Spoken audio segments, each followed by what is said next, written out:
Pra mim ter repertório não é entender tudo da série que todo mundo entende. Pra mim ter repertório é ser diferente, é alguém que tá numa mesa e que aquele cara vai ter uma referência que ninguém tem. Eu acho que isso constrói no brainstorming, constrói no trabalho do criativo em si, assim.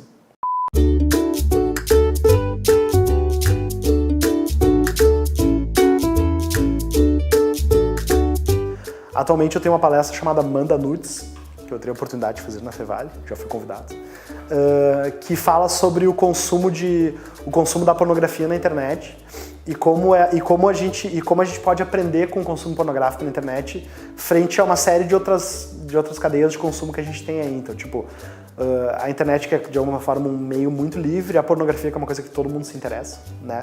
Por que as pessoas preferem consumir o nude do seu vizinho do que provavelmente consumir a pornografia feita dentro do estúdio, né?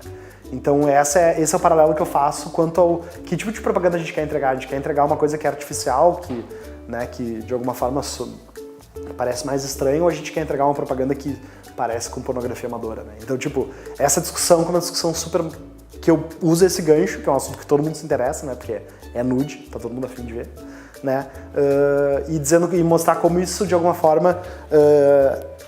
como isso pode representar muita coisa para a indústria criativa, assim, né? Além dos trabalhos que eu fiz na propaganda, coisas que eu gosto muito e que eu realmente mais revisito do que outras coisas são meus projetos pessoais, né?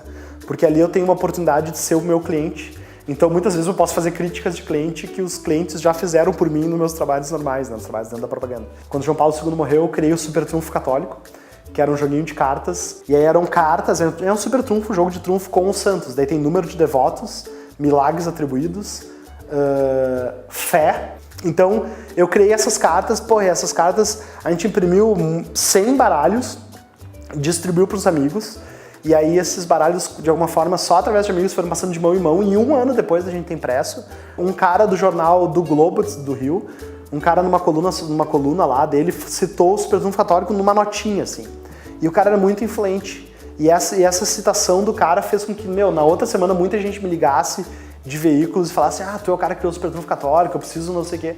A gente deu entrevista pra todo mundo, a gente foi capa do Caderno de Cultura do Extra do Rio, foi página da Folha de São Paulo do Caderno de Cultura, aí tempos depois saiu aqui na Zero também, uma reportagem de 2 páginas sobre a gente. Aí depois eu fiz o Bronze Brasil, que é um projeto que tá voltando agora pra essa Olimpíada, que era um site que torcia pro Brasil ganhar bronze nas Olimpíadas.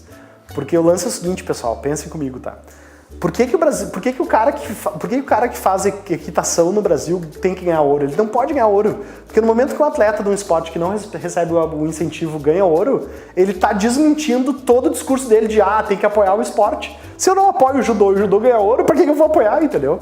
Né? Então a gente tem que torcer pro Brasil ser bronze, até porque é muito mais difícil de ser bronze do que ser ouro. Porque pra ser ouro tu só tem que ser o melhor. Mas pra ser bronze tu tem que de alguma forma não ficar fora do pódio, que é ser quarto, mas também tu não pode ser tão bom que tu fique com a prata. Eu criei um site chamado Já Foi Um Brother, que era um site que media a popularidade de um ex-participante do Big Brother, assim. Então aparecia a foto do cara e tu tinha que dizer se ele já tinha ou não sido um brother.